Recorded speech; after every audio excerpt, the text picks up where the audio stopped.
All right, we're having to video this because since we can't do face-to-face, normally we would have this meeting as part of our open house and each teacher would go over this in their classroom. But because of social distancing, we had to do it this way, but the district said as long as we send this video link to parents so they can watch it at home, it counts as a meeting. And we're also going to send all the minutes to them. So either way, Ms. Furlong, either I can read through it or you can. You want me to? Okay. So this is our Title I meeting. And let's see if I can make this bigger. Slideshow.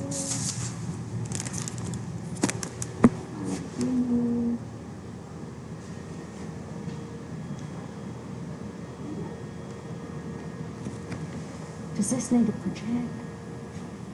There we go. It should have been, it should be. It was blurry. Was it? If I hold it right here, you can see it. Okay, that sounds awesome. All right, so the requirements for school participation in Title I. Title I status is determined by the number of students who qualify as pupils in poverty as identified by the USDA within the school population. Identified students are those found to be eligible for free or reduced lunch meals. In our district, an elementary school must have at least 35% of its students qualified as pupils in poverty in order for the school to receive these federal funds, and middle schools must have at least 45% of its school population to qualify for these funds. So our current, or based on our 2019-20 school year in March, we were at 89.58% of our students were considered living in poverty. And that means that we will receive $189,234. In each year, we get parent input. So in the spring, we'll rewrite our Title I plan, and we get input from parents and community members on how we should spend this money. And we send a survey home. So parents get input on how the money is spent.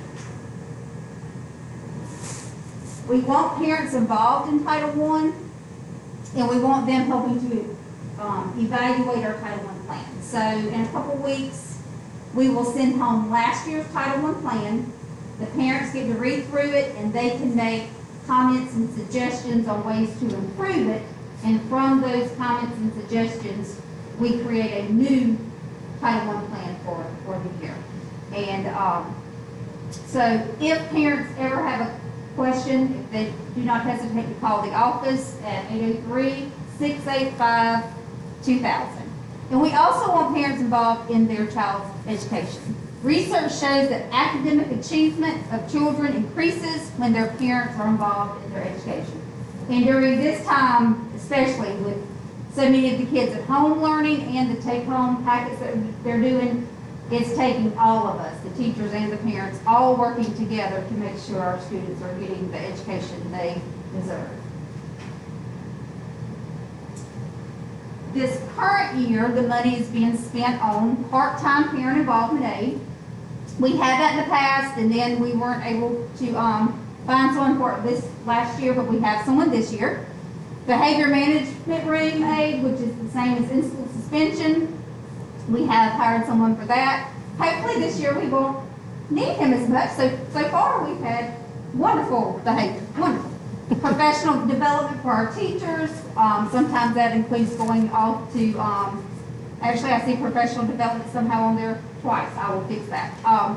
One of them may be supposed to be professional conferences. Teachers actually getting to go off to conferences and learn new things. Reading and math tutors. We have reading and math tutors that work with our students in all grades. They pull them out in small groups to help the kids work on the individual skills that they are having trouble with. Family engagement activities. We have to be creative with that this year unless we end up, maybe COVID will go away and we can do more face-to-face things. But certainly we'll be trying to find some ways to send extra things home that would be fun activities that the students could do with their children at home if we're not able to bring them in face-to-face. Technology, that includes new computers, iPads, ink, printers, anything technology related that may tear up, and the supplies that go with it. Technology site licenses. We've seen a lot of growth with Lexia from our students. And sometimes that's only provided for a handful of students by the district, so sometimes we're able to use Title I money to buy extra licenses to these sites to help all of our students. Professional development would be things we would do on site to help our teachers. Academic incentives goes along with our awards day program, the ribbons, the certificates they get when they are a terrific kid. Even just behavior incentives that we come up with, ways to just get the kids to know that we appreciate when they're doing their best academically and behaviorally. So we're able to use funds for that. This current year, using the money for this school year, because when's the fiscal year end for school? It's on July 1st. So in the month of July, since it was technically the new school year, we held a 5K and first grade summer reading camp using our Title I funds.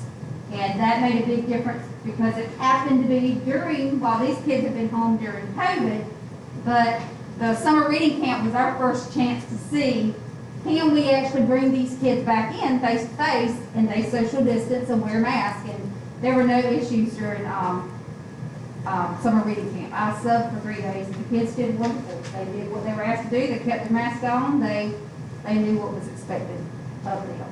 So those are the things that our funds are used for. If at any time parents have a question, like we said, please do not hesitate to call the school at 803-685-2000. And Ms. Herlong, would you like to add anything to that? We would like to say that professional conference and travel out of state has been put on hold, so no educators will be allowed to leave South Carolina to attend professional conferences. The conferences that we have held, there was one this summer, and it became a virtual conference, so some of the registration money was reimbursed, and the sessions were presented virtually, which was, I thought, wonderful. We were able to sit in the comfort of our home or in our office and learn and grow, although sometimes it is nice to go to a different city. But during those times where the COVID cases were so high, it was nice to still be able to grow professionally without being at risk. One last thing for parents, you will be receiving a copy of what we went over in the PowerPoint in a letter format, and there will be a form at the bottom. If you would just put your name, the name of your students, and return it stating that you received the paperwork, and also the option to go online and view a recording of this meeting.